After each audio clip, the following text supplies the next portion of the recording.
Каланын Курманжан-Датка муниципалдык аймагында 60 миңден ашуун жашоочу бар. Шаар башчысы менен жолугушууда бул көйгөй көтөрүлүп, ишке ашуу алдында турат. Актилек Кичи районундагы жаңы курулуп баштаган 100 орундуу бала бакчага бүгүн капсула салынды. Ага мэр Талайбек Сарбашев катышып, белгиленген жылда келечек ээлери үчүн мыкты шарттар түзүлүп, калктуу конуштар толук бала бакча менен камсыз болоорун билдирди. Bilim alıp, tarbiye alıp, jakşı balдар olup, her türlü kursunda oynap geliştirmesinde.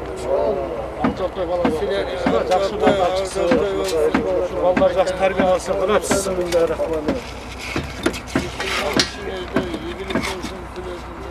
Шарчага bir bala bakça salıp belgile деген elden suranıcı болгондо мына быйылкы 2020-жылды бюджетинен карап биз 3 bala bakça баштап атабыз быйылкы жылдын эсебинен дагы. Түндө bala bakçаларды баштаганбыз. Мына жакын арада өзүңүздөр дагы күбө болосуздар.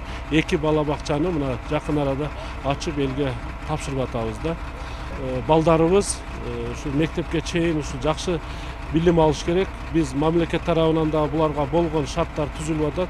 Шаардык мэрия дагы ушул мындан ары дагы ушу балдарга болгон аракеттерди жасап, шарттарды түзүп бермекчибиз. Балдар бакчасынын курулушу жергиликтүү казынадан каржыланууда. Курулушту Мираж Профи жоопкерчилиги чектелген компаниясы утуп алган. Жеткинчектердин уясында бардык шарттар каралып, заман талабына ылайык сапаттуу материалдар менен жабдылат. Жергиликтүү бийлик атайын жумушчу топ түзүп, курулуш иштеринин өз нормасында жүрүшүн көзөмөлдөп турат. Тендердик баасы 22 миллион 520 миң сомду түзгөн 2 кабаттуу объекттин айланасында ойноо аянтчалары дагы бар. Бүгүнкү күндө 40 жумушчу санитардык талаптарга ылайык иш алып барууда.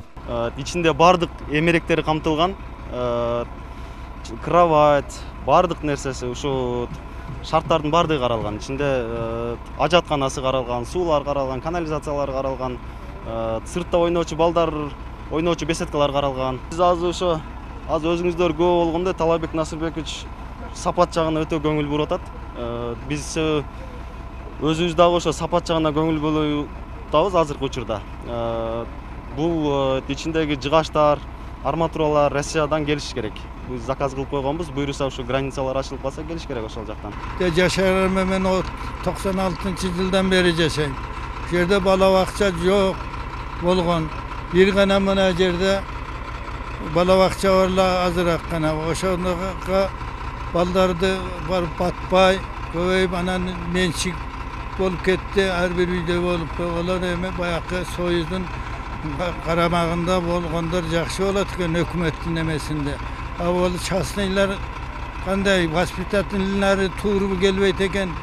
Амир Темир аймактык кеңешиндеги жаңы ак кеме бала бакчасы жакынкы күндөрү пайдаланууга берилет. Жаш жеткинчектердин билим уясы өзгөчө сапат менен курулуп, керектүү материалдар атайын Орисия өлкөсүнөн алынып келинген. Тендердик баасы 23 миллион 699 миң сомду түзүп, ички жасалгасы эмеректери толук орнотулган. Учурда тарбиячылар алынып, даярдык жана санитардык тазалоо иштери жүргүзүлүп жаткан кез.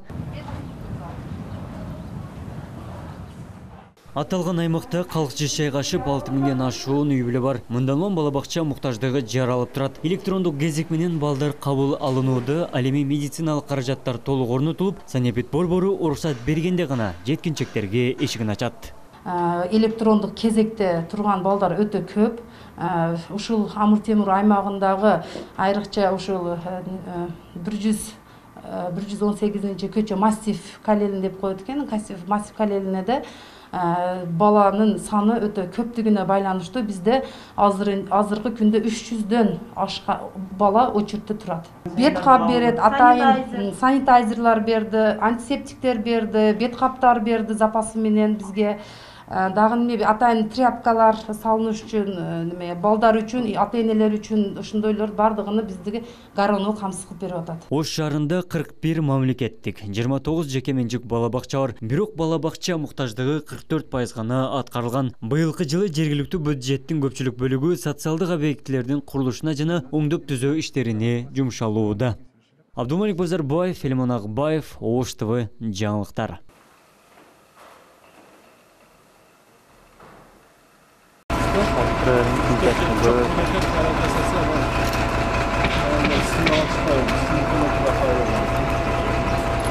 Жакшы көтөрүп эле турат.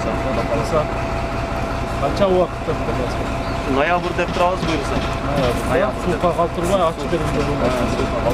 Ал эми булар жакшы мезгилде баштады тездик. Ана тездетем деп сен дагы анан сапатына көңүл бурбай койбогон. Эң негизгиси сапат болду. Эл дагы кирип көзөмөл кылып туруш керек да. Анда болмаса жакшы иштебишкен. Жалпы Аркстрой деген компания 37 миллион 100 миллионға қолдау жасаған. Тендерге беріп сатып алу мизаны негізінде 22 миллион 500 мың сомға Мираж проектінің номинация болады. Бұл жерде көмірхана, оның жұмысы көмірмен жатылады. Пожарный гидранттар қаралған, жүз барлығы үй бойынша көмір бағанан электрический қарап көріші. Сондай мезгіл болады ғой, тендер көмір қымбат электрический ал енді әрі көмір арзан болу электрический қымбат.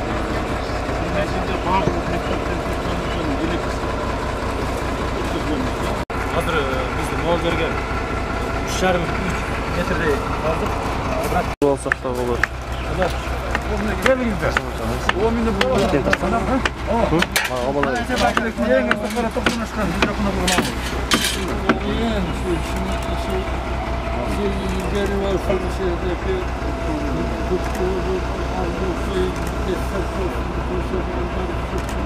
Bilim alıp, terbiye alıp, yakşı malları alıp, her türlü kursunda oynayıp durduğumuz. Жақсы балдар чыкса, балдар жақсы тарбия алса, бирок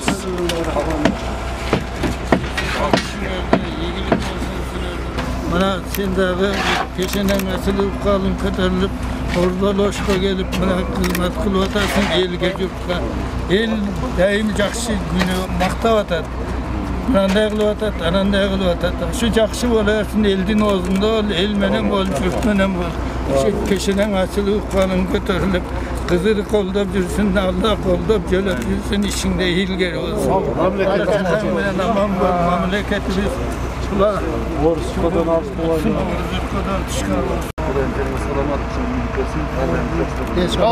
Ана курулушчу балага бериңиз, ушу балага бериңиз. Турган үчүн жакшы болсо. Kuruluşçu bala. Ödüydü bala. İşinilgeri olsun. Arıva, çerçeve, şimdi işlerim, buradan işlerim iş yok. Fundamentim bekem olsun. Bekem olsun. Sonra bundan da jakşı iş.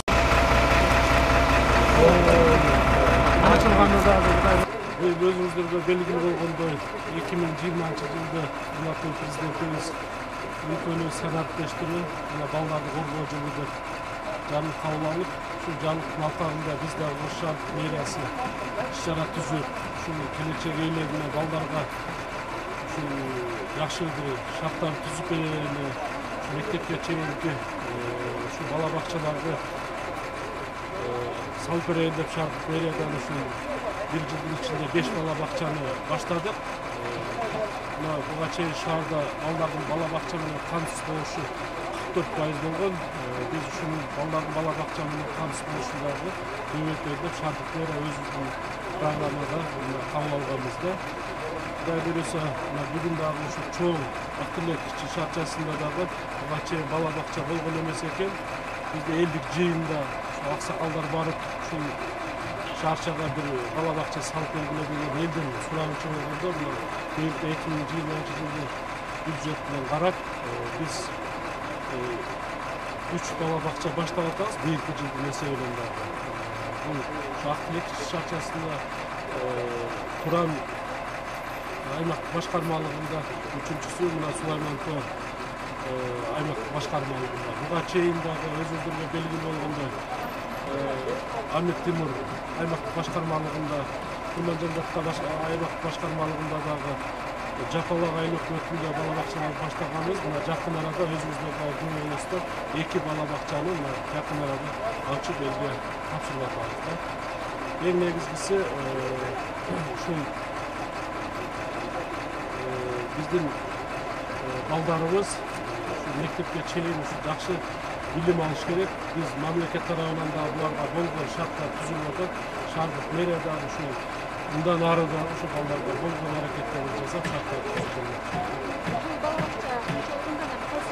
мына бул ак тилектеги бала бакчаны бүгүн баштап атабыз. Бул жалпы сметалык баасы 31 миллион болгон. Анан тендер өткөзүлүп, комиссия тендерден өткөзүп, 22 миллион 520 миң сомго өткөзүп, 100 орунду бала бакча. Анан бүгүн баштап атабыз. Мына азыр курулушчулар менен да сүйлөштүк. Буюрса ноябрь айында ишке беребиз.